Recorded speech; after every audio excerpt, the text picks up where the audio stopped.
আসসালামু আলাইকুম সবাইকে। সবাই কেমন আছেন? আশা করি আল্লাহর অশেষ রহমতে সবাই ভালো আছেন। স্বাধীন বাংলাদেশে আপনাদের সবাইকে জানাই আমার শুভেচ্ছা এবং স্বাগতম।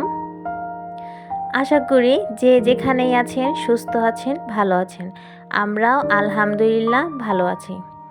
এই স্বাধীন বাংলাদেশ কথাটি যে বললাম, এই কথাটা বলতেও হয়তো কিছুদিন আগে আমাদের ভাবতে হতো যে কথাটা কি বলবো কি বলবো না। তবে স্বাধীনতা এটাই, যেটা হচ্ছে আপনি আপনার মন ইচ্ছা বা আপনি আপনার মতামতকে ঠিকমতো সব জায়গায় প্রকাশ করতে পারবেন। এটাই হচ্ছে আমাদের স্বাধীনতা।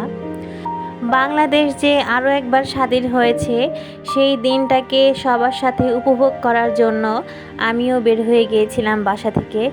দেখতেই পারছেন যে সাভারে কত মানুষের জমায়েত হয়েছে, সবাই রাস্তায় নেমে এসেছে, সবাই আনন্দ উল্লাস করছে, যার যার মতো ইচ্ছা মতো প্রকাশ করছে। এই দিনটাকে একটি স্মৃতি বা স্মরণীয় দিন হিসেবে আমার চ্যানেলে রেখে দিব। এর জন্যই আপনাদের সাথে এই ভিডিওটিও শেয়ার করলাম। আশা করি আপনাদের কাছেও ভালো লাগবে। আর আমরা আমাদের এদিকে কিভাবে আমাদের আনন্দগুলোকে উদযাপন করেছি সেটাই আপনাদেরকে দেখাচ্ছি। দেখুন, এই ওভারব্রিজটা একদম কানায় কানায় মানুষ দিয়ে পূর্ণ হয়ে গেছে। সবাই আনন্দ করছে, উল্লাস করছে এই দিনটিতে। তো আমি আর আমার ছোট বোন আমরা সামনের দিকে এগিয়ে যাচ্ছিলাম। আর দেখতেই পারছেন যে রাস্তায় কত মানুষ। আসলে আমরা যাচ্ছিলাম আমার ভাইয়ের জন্য ফুল কিনতে। আমার এক ভাইও এই স্বাধীনতা দেশটাকে স্বাধীন করার জন্য অংশগ্রহণ করেছে, তবে ও এখনও বাসায় ফিরেনি বলে আমরা যাচ্ছিলাম ফুল সংগ্রহ করতে। আর দেখতেই পারছেন রাস্তায় কত মানুষ, সবাই রাস্তায় এসে পড়েছিল, সবাই আনন্দ উল্লাস করছিল এই দিনটিতে।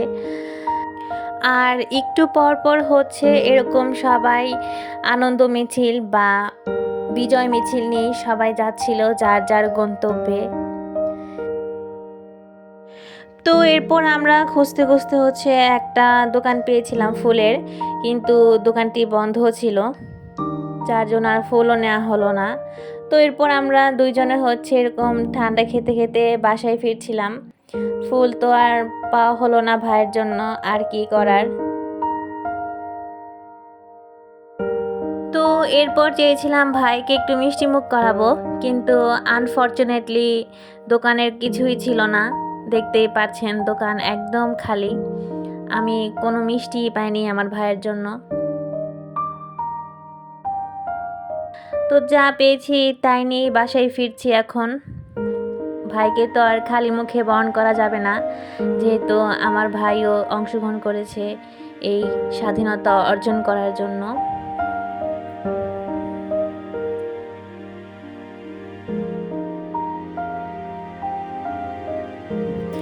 তো এখন আপনাদেরকে দেখাচ্ছি যে আসলে কি এনেছি।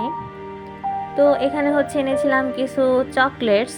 ওই দোকানটায় চকলেটসই ছিল বেশ কয়েক ধরনের, দেখতেও খুবই সুন্দর এই চকলেটসগুলো। আর ওর জন্য যেহেতু রিয়েল ফ্লাওয়ার পাইনি, তো আমি এরকম একটা আর্টিফিশিয়াল ফুল দিয়েই হয়তো ওকে বরণ করব।